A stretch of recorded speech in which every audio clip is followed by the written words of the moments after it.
Picture this, it's the mid-20th century, and a new weapon has just been unleashed on the world, the atomic bomb. This isn't just any weapon, it's a product of the mankind's genius and its destructive capabilities. Imagine a power so tremendous that it could wipe out entire cities in the blink of an eye. A power that could change the face of warfare and the world forever. Now let's wind the clock back a bit to the early 1940s. The world is at war. The Allied and Axis powers are locked in a gruesome battle, and it's in this chaotic backdrop that the United States initiates the Manhattan Project, an ambitious, covert operation with one goal: to develop the world's first nuclear weapon. Scientists, engineers, and military personnel pour their minds and hearts into this project, and in 1945, they succeed. The world witnesses the birth of the atomic bomb, a weapon of unprecedented power. Its first use in Hiroshima and Nagasaki, Japan, brings World War II to a swift and devastating end. The destruction is unimaginable. Hundreds of thousands perish instantly, and many more face the slow, agonizing effects of radiation sickness.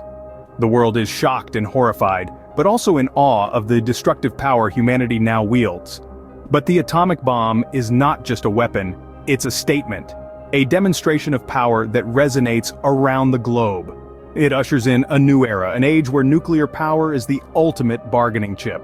The United States and the Soviet Union, two superpowers with differing ideologies, find themselves in a tense standoff. It's a chess game on a global scale, with each move calculated to maintain a delicate balance of power.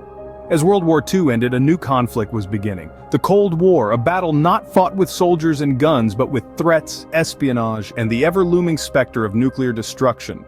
The stage was set for a dangerous game of chicken between the world's superpowers.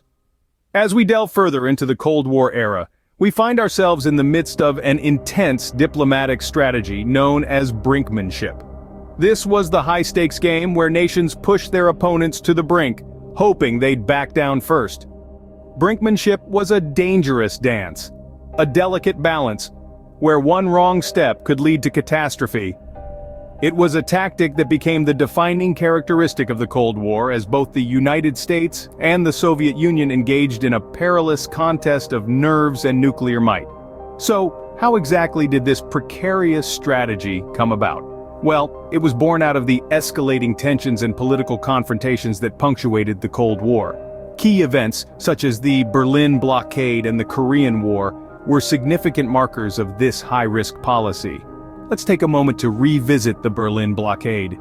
In the shadow of World War II, the Soviet Union blocked all ground access to West Berlin, hoping to force the Allies to abandon the city. However, the United States and its allies did not back down. Instead, they initiated the Berlin airlift, supplying the city from the sky for nearly a year, until the Soviets finally lifted the blockade.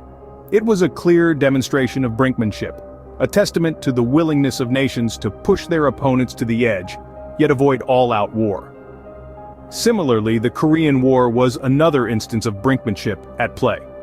The conflict was not just a war between North and South Korea, but a proxy war between the US and the Soviet Union, each supporting a different side. It was a war of ideologies, fought on a distant battlefield, yet the threat of it escalating to a global conflict was always looming. With each confrontation, the world held its breath, waiting to see who would blink first. These were the days of the Cold War, where the stakes were high and the threat of nuclear revenge was a constant specter. But just how close did we come to the edge? Stay tuned as we delve deeper into the most intense moments of this high-stakes era. The year is 1962, and the world is closer to nuclear war than ever before. Imagine this. Nestled in the warm waters of the Caribbean is the small island nation of Cuba, but this tropical paradise is stirring up a storm that could engulf the entire world in a nuclear blaze. October of that year saw the start of the Cuban Missile Crisis, a nerve-wracking 13-day standoff between the United States and the Soviet Union. The tension was palpable, the stakes were sky-high, and the players? Two superpowers armed to the teeth with nuclear weapons. On one side, the Soviet Union, led by the unyielding Nikita Khrushchev, was determined to protect its ally, Cuba, from any potential invasion by the United States. Their solution? Deploying nuclear missiles in Cuba, a mere 90 miles off the coast of Florida. On the other side, the United States, under the leadership of the charismatic yet resolute President John F. Kennedy. Upon discovering the Soviets' sneaky missile installation, the US responded with a naval blockade of Cuba, a move that was essentially a declaration of war. The world watched with bated breath as the two superpowers played a high-stakes game of chicken. It was a terrifying dance of power and strategy, where one wrong move could trigger a global nuclear conflict. The clock was ticking, and time was running out. But as we know, the world didn't end in 1962. After days of nail-biting tension, the two superpowers reached an agreement. The Soviets agreed to dismantle their missile bases in Cuba, and the US pledged not to invade Cuba and to dismantle its own missile bases in Turkey. The Cuban Missile Crisis was a terrifying demonstration of how close the world could come to nuclear destruction. It was a stark reminder of the chilling reality of the Cold War era, a time when the world was perpetually teetering on the brink of nuclear revenge.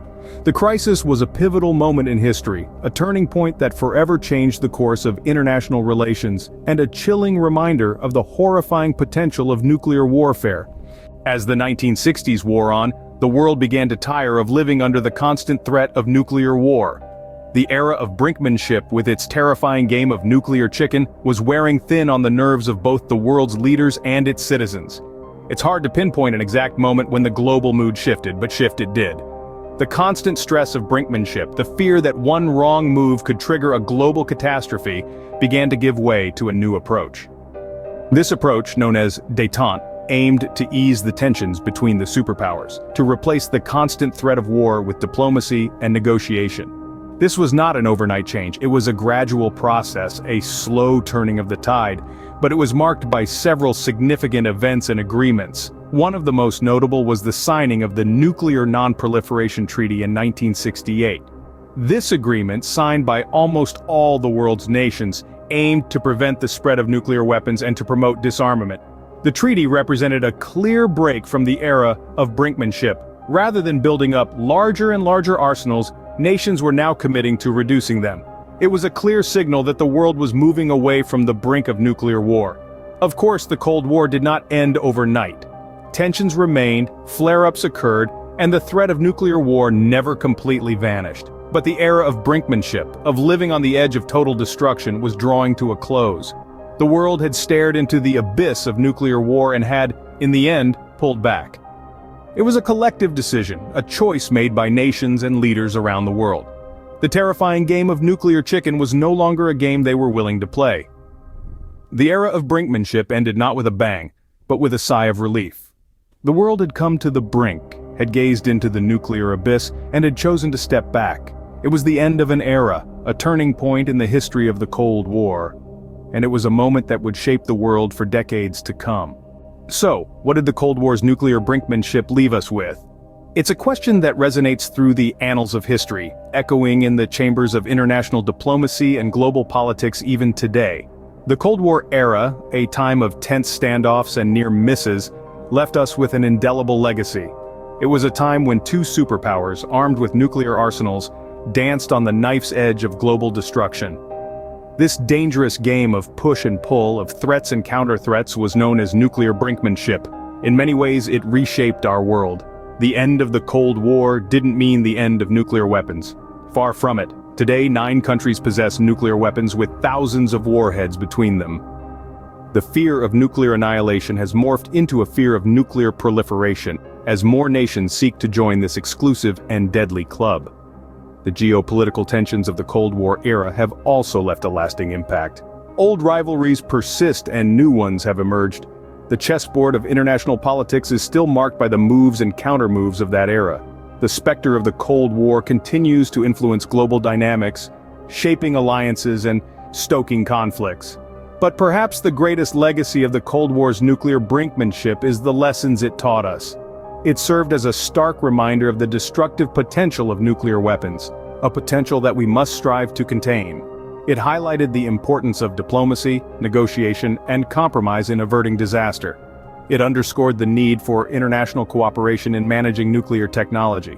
The Cold War may have ended, but the legacy of its nuclear brinkmanship is still very much alive. It serves as a cautionary tale, a reminder of a time when the world was on the precipice of nuclear disaster. We must never forget the lessons learned from this era, because even though the Cold War is over, the shadow of nuclear brinkmanship still looms over the world.